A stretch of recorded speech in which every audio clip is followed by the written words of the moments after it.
कुछ अहम रिएक्शंस भी आपको आइए कॉर्पोरेट वर्ल्ड से सुना देते हैं।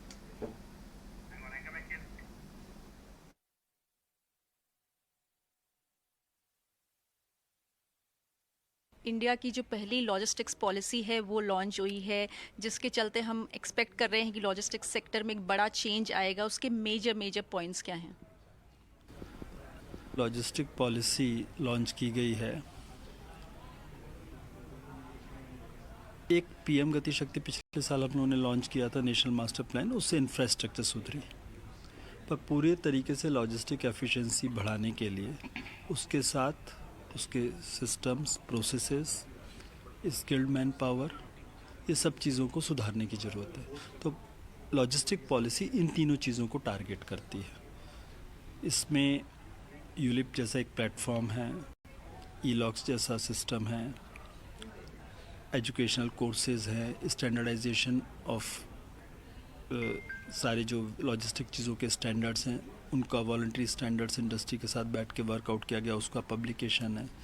तो इस प्रकार से ये सारी चीज़ें एफिशिएंसी बढ़ाने के लिए लॉजिस्टिक पॉलिसी में शामिल की गई है। आज जो पॉलिसी निकली है वो मुझे लगता है कि काफी मेहनत, काफी दूरदृष्टि से बनाया गया है। मल्टी मॉडल ट्रांसपोर्ट सिस्टम के ऊपर ऐलान किया है, वो बहुत बड़ी बात है।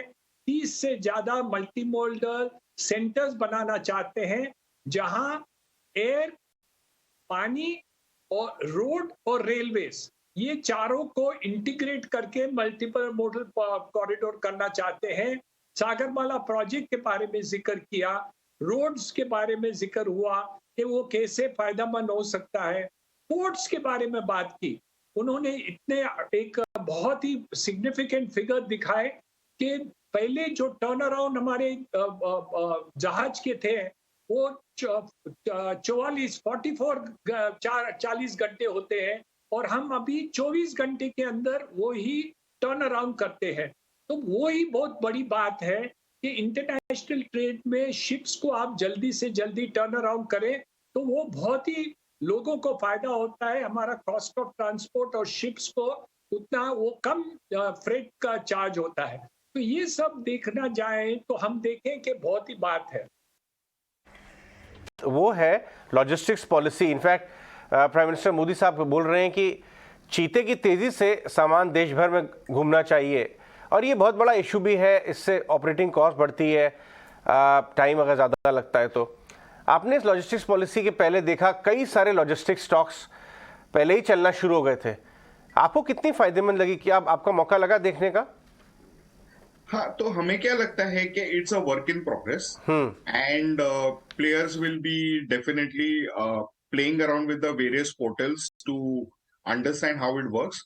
सो जहां तक the way we know how the Modi government works, उन्होंने अपना होमवर्क तो अच्छी तरह से किया ही रहेगा, और इतनी शान शौकत से जो पॉलिसी अनाउंस की है, इसका इम्पैक्ट तो पॉजिटिव ही होगा, नेगेटिव यहाँ से नहीं हो सकता, क्योंकि हम लोग का इन्फ्लेशनरी कॉस्ट ही इतना ज्यादा है।